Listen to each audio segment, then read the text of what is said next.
Hello students, in this video we are going to discuss how to write a job application. Job का मतलब होता है नौकरी और हम सभी जानते हैं कि at some point of time each one of us will have to apply for a job. हम सभी जानते हैं कि जीवन में एक ऐसा पॉइंट ऑफ टाइम आएगा जब हमें जॉब के लिए अप्लाई करना पड़ेगा. Job applications are usually written in response to advertisements. Job application जो लिखी जाती है वो न्यूज़पेपर्स वगैरह में जो एडवर्टाइजमेंट्स आती है किसी कंपनी के द्वारा या संस्था के द्वारा जो दी जाती है उन एडवर्टाइजमेंट्स के रिस्पॉन्स में लिखा जाता है. और जब भी हम जॉब एप्लीकेशन लिखते हैं तो उसके साथ में हमें हमारा रेज्यूम RESUME जिसको बायोडेटा भी कहते हैं और करिकुलम विटे शब्द का भी टर्म्स का भी यूज़ किया जाता है. CV, ठीक है. ये क्या होता है? CV, resume, biodata. This includes a summary of particulars relating to your background, academic qualification and experiences if any.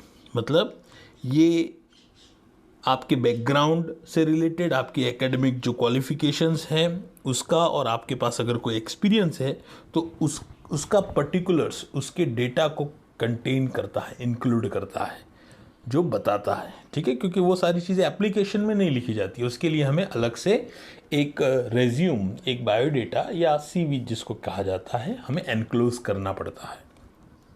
तो हम एक एग्जाम्पल से इसको समझते हैं. आइए स्क्रीन पर दिखाई देने वाले क्वेश्चन को हम पढ़ते हैं, समझते हैं.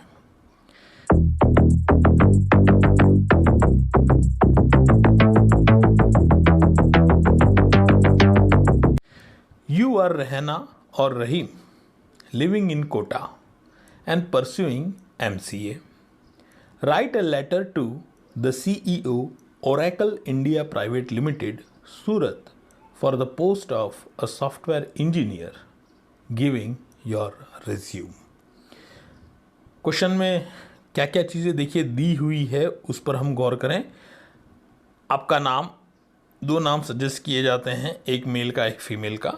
आप उसमें ये ट्रेंड है. ठीक है. लिविंग इन कोटा, आप जिस सिटी में रहते हैं उस सिटी का नाम है.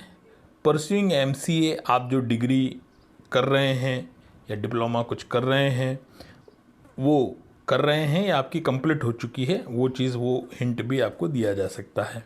और पूछा गया है कि write a letter to the CEO Oracle India private limited Surat. मतलब जो रिसीवर्स एड्रेस है वो दिया हुआ है और इसमें 3 चीज़ें दी हुई है. देखिए, एक तो दिया हुआ है डेजिग्नेशन, CEO को लिखना है. दूसरा दिया गया है name of institution Oracle India private limited, name of institution. और तीसरी चीज़ जो दी हुई है वो है सिटी. तो रिसीवर एड्रेस में हमें बेसिकली ये 3 चीज़ों को मेंशन करना होता है. ठीक है. डेजिग्नेशन, नेम ऑफ इंस्टीट्यूशन, ठीक है, और कंपनी, और नेम ऑफ सिटी. ये चीज़ें जो है वो हमें वहाँ पर मेंशन करनी होती हैं.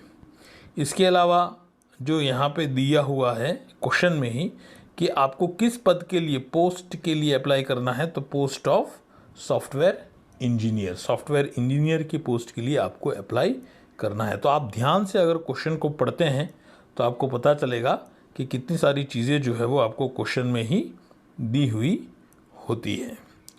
खाली आवश्यकता है उसको ध्यान से पढ़ने की. ठीक है.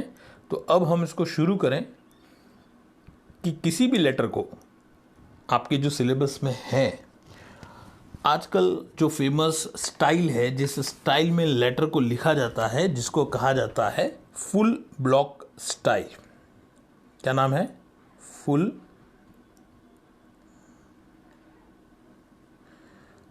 Block style. ये फुल ब्लॉक स्टाइल क्या होता है कि जितने भी पार्ट्स होते हैं लेटर के 10, 11, 12, ठीक है, उन सभी पार्ट्स को लेफ्ट अलाइन रखा जाता है, मतलब लेफ्ट मार्जिन की तरफ जो है वो लिखा जाता है। उसको कहा जाता है फुल ब्लॉक स्टाइल। ठीक है, आप देखेंगे अभी कि किस तरीके से एक लेटर को लिखा जाता है। देखिए, तो सबसे पहला पार्ट जो लेटर का होता है, मैंने यहाँ पे देखिए मेंशन कर रखा है 1। यहाँ पे आप देख सकते हैं मैंने इसको 1 मार्क कर रखा है, ठीक है, ब्रैकेट के द्वारा, सिर्फ आपको समझाने के लिए कि सबसे पहला पार्ट जो होता है इसको कहा जाता है सेंडर्स एड्रेस। सेंडर्स एड्रेस ये सबसे पहला भाग है। सेंडर्स एड्रेस को 2 लाइनों में आपको कवर करना है। पहला आपका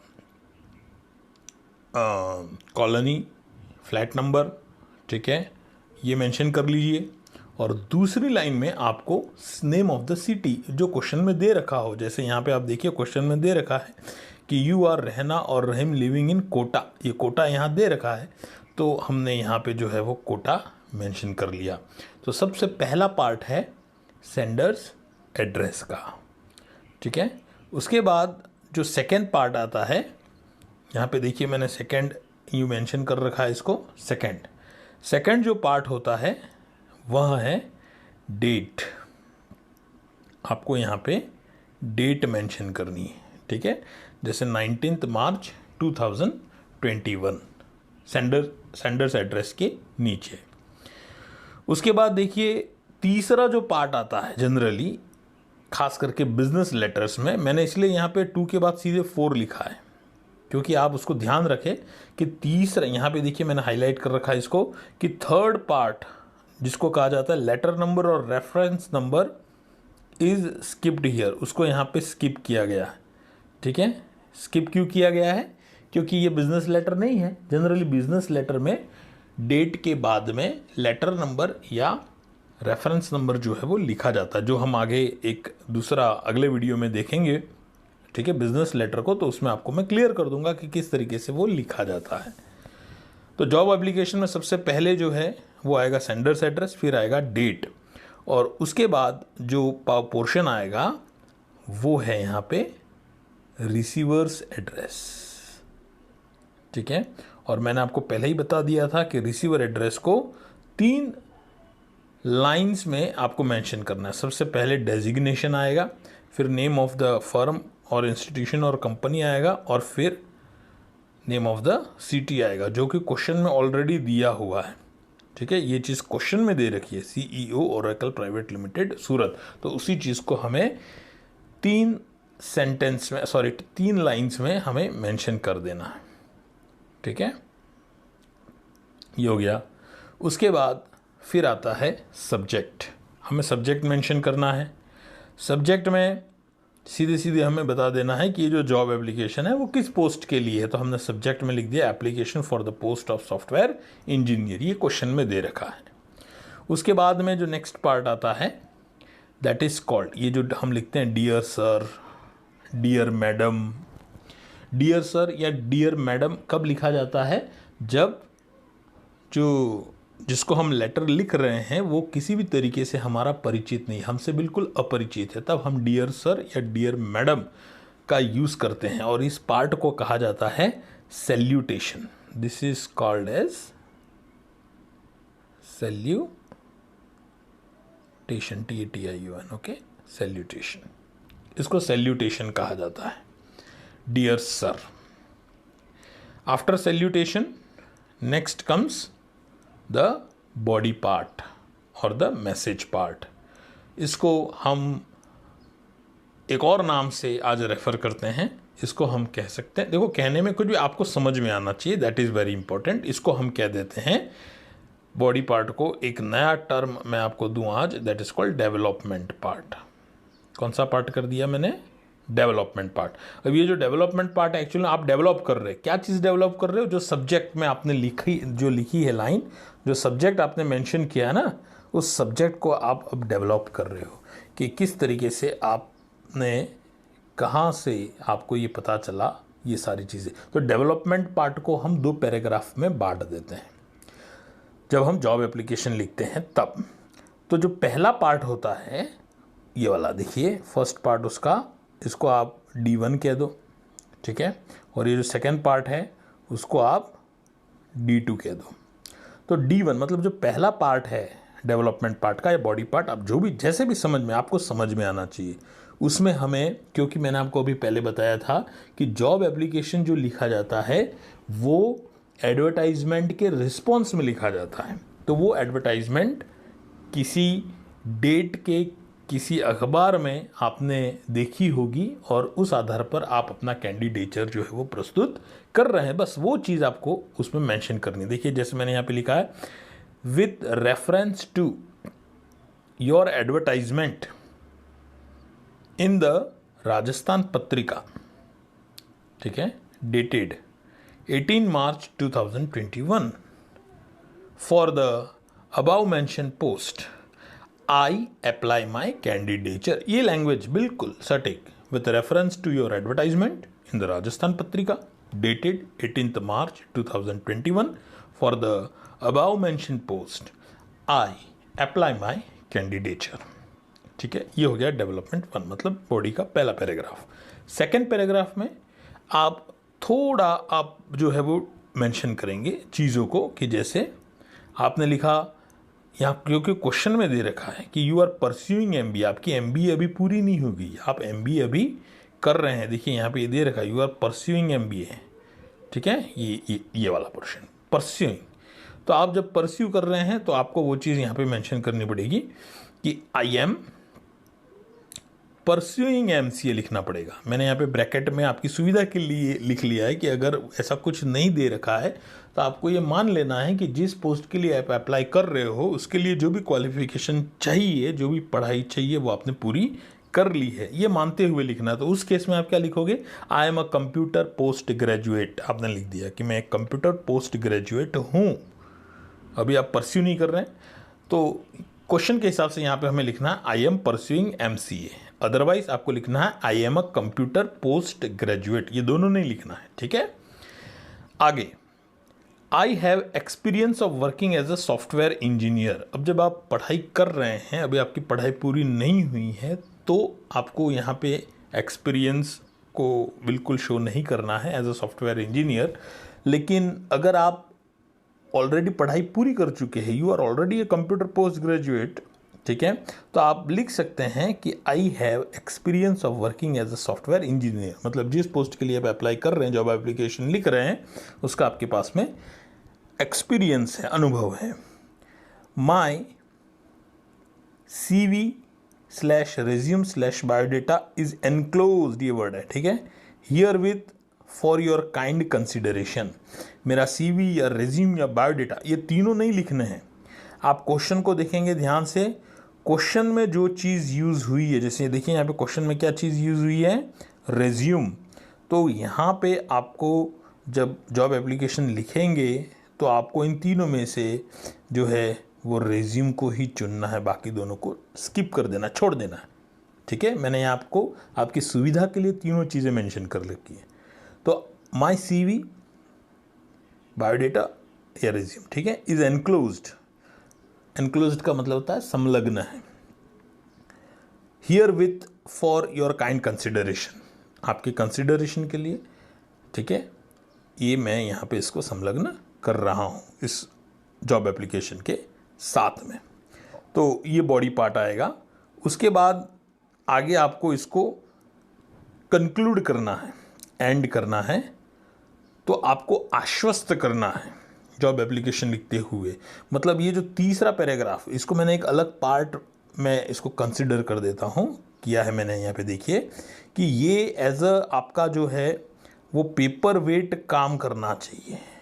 क्या काम करना चाहिए, पेपर वेट, कि आप सामने वाले को या जो जहाँ आप अपनी जॉब एप्लीकेशन भेज रहे हो, वो इस लेटर को, जॉब एप्लीकेशन को पढ़ने के बाद थोड़ा आपको लेकर के थोड़ा कॉन्फिडेंस आना चाहिए। तो आप उसको क्या कर रहे हो, देखिए एश्योर कर रहे हो, आई एश्योर यू, ठीक है, आपने लिखा I assure you that if I am given the chance, कि यदि मुझे मौका दिया जाता है, I shall give full satisfaction by my work and behaviour, मैं मेरे वर्क यानी कार्य और बिहेवियर मतलब मेरा जो व्यवहार है उसके द्वारा मैं आपको फुल सेटिस्फैक्शन दूंगा, मतलब पूर्ण रूप से संतुष्टि दूंगा, मतलब आपको मुझे नियुक्त करके अपॉइंट करके बिल्कुल भी पछतावा नहीं होगा, ऐसा आपको लिखना है। उसके बाद में थैंकिंग यू, ठीक है, ये पार्ट आएगा। इस पार्ट को आप जो है वो कॉम्प्लीमेंट्री क्लोज भी कह सकते हो, ठीक है। This can be refer to as, अगर आप इसको अलग से मेंशन करना चाहो तो इस पार्ट को मैंने 8th के साथ ही मेंशन कर दिया है, इसको आप कॉम्प्लीमेंट्री क्लोज कह सकते हो।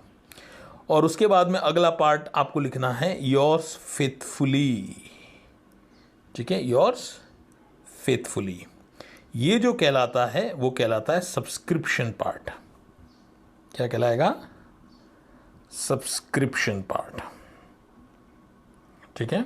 कई बार जो सैल्यूटेशन पार्ट होता है उसको ओपनिंग सैल्यूटेशन के नाम से पुकारा जाता है, जैसे डियर सर।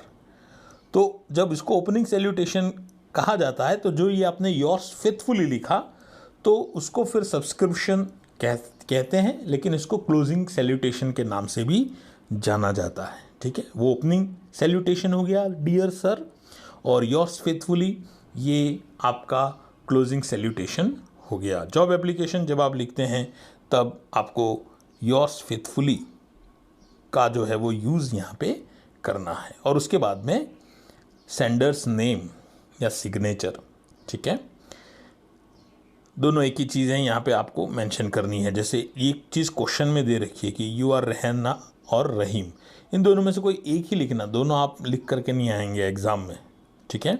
और लास्ट में है एनक्लोजर। एनक्लोजर में आप क्या एनक्लोज कर रहे हैं, तो जो क्वेश्चन में वर्ड दे रखा है रेज्यूम, तो यहाँ पे रेज्यूम को ही मेंशन करेंगे आप, ठीक है। और फिर नीचे आपको अलग से एक रेज्यूम बना देना है जिसमें कुछ आपको डिटेल्स आपको मेंशन करनी है। मैंने आपको पहले ही कहा था कि रेज्यूम जो होता है वो क्या होता है, a summary of particulars relating to your background, academic qualifications and experiences if any. ये आपका क्या है, एक समरी है, आपसे संबंधित है, ठीक है। तो सबसे पहले यहाँ पे ऊपर आप लिखेंगे टाइटल रिज्यूम्यो, फिर कुछ पॉइंट्स हैं जो आपको कवर करने हैं, कम से कम आपको ये 9 पॉइंट्स तो कवर करने ही करने हैं, जिसमें सबसे पहले आप लिखेंगे नेम।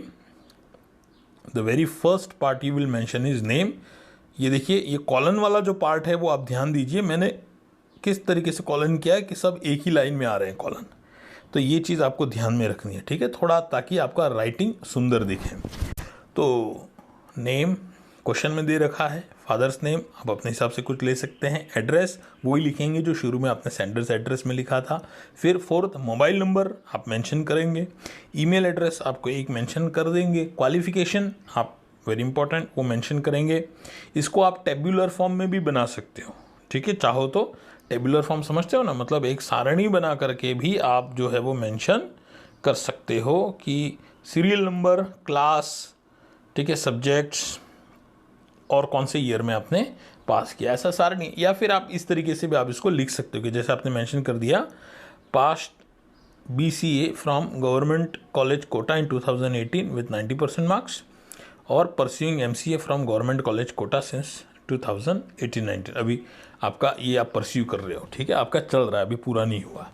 उसके बाद जॉब एक्सपीरियंस, क्योंकि अभी पढ़ाई कर रहे हो तो फुल टाइम तो जॉब एक्सपीरियंस होगा नहीं, तो आपने लिख दिया यहाँ पे कि पार्ट टाइम जॉब आप कर रहे हो सिंस 2018 से पार्ट टाइम जॉब आप कर रहे हैं। उसके बाद एक ऑप्शन आपने लिख दिया एक्सपेक्टेड सैलरी का, कि अगर आपको वो अपॉइंट करते हैं या बुलाते हैं आगे प्रोसेस के लिए तो आपकी क्या एक्सपेक्टेड सैलरी रहेगी, आपकी इच्छा रहेगी, तो आपने लिख दिया जैसे नेगोशिएबल। नेगोशिएबल का मतलब होता है कि आप टेबल पे बैठ करके मिल करके आप फाइनल कर सकते हैं, वो कोई दिक्कत नहीं है, ठीक है। और last but not least very important, वो आपको मेंशन करना ही है, और वो है रेफरेंस पार्ट। ठीक है, रेफरेंस पार्ट में आप 1 या 2, ठीक है 2 लिख ले तो भी अच्छा ही है। आपको 2 व्यक्तियों के नाम लिखने हैं जो किसी अच्छी जगह पर, अच्छी पोस्ट पर कार्यरत हो, जो आपको पहचानते हो, बस दैट्स इट। ठीक है, तो आपने जैसे एक एग्जांपल के तौर पर यहाँ लिख दिया राजेश मेहता मैनेजर है SBI में, तो आपने रेफरेंस यहाँ पे दे दिया। तो ये 9 पॉइंट्स बेसिक है जो आपको आपके रिज्यूमे में कवर करने ही करने हैं। और जॉब एप्लीकेशन की मैं बात करूं तो मैं एक बार फिर से दोहरा दूं, देखिए किसी भी लेटर के 11 पार्ट हुए इस हिसाब से, लेकिन तीसरा पार्ट में यहाँ नहीं है तो उसको छोड़ करके इसलिए सेकंड से सीधे 4th लिखा हुआ मैंने। ठीक है, क्या आएगा सबसे पहले, sender address, second date, third letter number और रेफरेंस नंबर, जो यहाँ नहीं है, स्किप्ड है। ठीक है, ऑप्शनल है वो, सिर्फ बिजनेस लेटर में उसका यूज़ होता है। 4th है रिसीवर्स एड्रेस, 5th है सब्जेक्ट, 6th है सैल्यूटेशन या ओपनिंग सैल्यूटेशन। उसके बाद है बॉडी पार्ट या डेवलपमेंट पार्ट, जिसको 2 पैराग्राफ में आपको बांटना है, जिसमें पहले पैराग्राफ में आपको रेफरेंस, जिस एडवर्टाइजमेंट के रेस्पॉन्स में आप ये जॉब एप्लीकेशन लिख रहे हो उसका डिटेल देना है, और दूसरे पैराग्राफ में आपको कुछ चीज़ें और बतानी है कि आप क्या हैं, क्या कर रहे हैं, आपको क्या एक्सपीरियंस है, इन शॉर्ट आपने उसको बता दिया। उसके बाद 8th पार्ट में जो एंडिंग पार्ट है, ठीक है, या आप उसको कह सकते हैं, मैंने आपको बताया था अभी जस्ट पहले कि आप इसको कम्प्लीमेंट्री क्लोज कर सकते हैं, जिसमें आपका वो एज अ पेपर वेट काम करें कि आप एश्योर करें, ये तीसरा पैराग्राफ भी हो गया एक तरीके से, कि that if I am given the chance, कि मुझे अगर चांस दिया जाता है, आई विल, आजकल तो विल भी यूज हो सकता है। ठीक है, give full satisfaction, will say क्या हो जाता है, थोड़ा वजन हो जाता है। I will give full satisfaction bye my work and behaviour, मैं मेरे वर्क और बिहेवियर से पूरा सेटिस्फेक्शन दूंगा, थैंकिंग यू। उसके बाद 9th पार्ट हो गया आपका सब्सक्रिप्शन, या जिसको हम क्लोजिंग सैल्यूटेशन भी कहते हैं। ठीक है, योर्स फेथफुली। 10th हो गया सेंडर्स नेम, और 11th हो गया एनक्लोजर। एनक्लोजर भी ऑप्शनल होता है, ये हर लेटर में आए ये ज़रूरी नहीं है।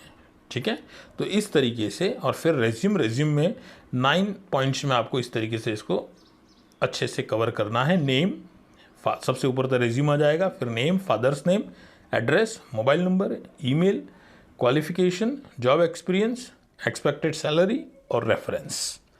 ठीक है, so hope students you enjoyed this video, आपको चीज़ें क्लियर हुई होंगी।